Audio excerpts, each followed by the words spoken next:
যুক্তরাষ্ট্রের নিউ ইয়র্কে রয়েছেন অন্তর্বর্তী সরকারের প্রধান উপদেষ্টা ডক্টর মোহাম্মদ ইউনূস। সেখানে মার্কিন প্রেসিডেন্ট ডোনাল্ড ট্রাম্পের আয়োজিত এক সংবর্ধনা অনুষ্ঠানে অংশ নিয়েছিলেন প্রধান উপদেষ্টা।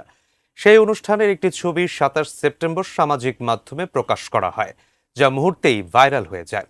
সেই সঙ্গে এই ছবি নিয়ে বিতর্ক তৈরি করার চেষ্টা করে একটি মহল। এরই প্রেক্ষিতে ট্রাম্পের সঙ্গে ডক্টর ইউনূসের ছবি নিয়ে কথা বলেছেন প্রধান উপদেষ্টার প্রেস সচিব শফিকুল আলম। বিস্তারিত জানাচ্ছেন শেখ ফরিদ। মার্কিন প্রেসিডেন্ট ডোনাল্ড ট্রাম্প ও ফার্স্ট লেডি মেলানিয়া ট্রাম্পের সঙ্গে প্রধান উপদেষ্টা ডক্টর মোহাম্মদ ইউনূসের একটি ছবি প্রকাশ করা হয়েছে।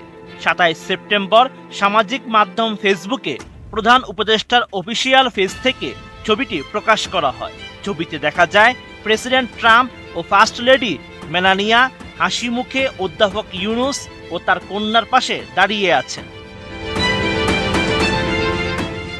এই ছবিটি প্রকাশের পরই বিতর্ক তৈরি করার চেষ্টা করে একটি কুচক্রী মহল। এবার সেই বিতর্কের জবাব দিয়েছেন অন্তর্বর্তী সরকারের প্রধান উপদেষ্টার প্রেস সচিব শফিকুল আলম। ২৭ সেপ্টেম্বর রাতে এক ফেসবুক স্ট্যাটাসের মাধ্যমে এমন জবাব দিয়েছেন তিনি। আমি বুঝি নির্মাণের শিল্প, সালাম স্টিল বোঝে ডিউরেবিলিটি। সালাম স্টিল, মোস্ট ডিউরেবল স্টিল।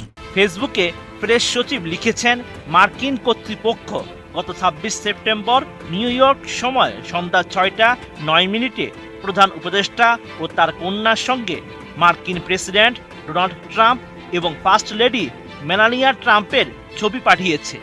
আমরা যা জেনেছি তা হলো, সাধারণত হোয়াইট হাউস কোনো সংবর্ধনা অনুষ্ঠানের কয়েকদিন পর এই ধরনের ছবি প্রকাশ করে। তাই ২৩ সেপ্টেম্বরের সংবর্ধনার ৩ দিন পর ছবিটি প্রকাশিত হয়েছে। পোস্টের শেষ অংশে নিন্দুকদের উদ্দেশ্যে খোঁচার সুরে শফিকুল আলম লিখেছেন, আমি এমন কিছু মানুষকে চিনি যারা ছবিটি নিয়ে মিথ্যা কথা ছড়াচ্ছেন। তাদের জন্য আমার বার্তা, আপনি আবুল হলে আপনার আবুলত্ব দূর করার দায়িত্ব কর্তৃপক্ষের না। এর আগে জানা যায়, রাষ্ট্রনেতাদের ওই সংবর্ধনা অনুষ্ঠানে যোগ দিয়ে অধ্যাপক ইউনূস ট্রাম্পের সঙ্গে শুভেচ্ছা বিনিময় করেন এবং সুবিধাজনক সময়ে ট্রাম্পকে বাংলাদেশ সফরের আমন্ত্রণ জানান। এছাড়া বিশ্বের বিভিন্ন দেশ ও সংগঠনের শীর্ষ নেতাদের সঙ্গেও মত বিনিময় করেন প্রধান উপদেষ্টা।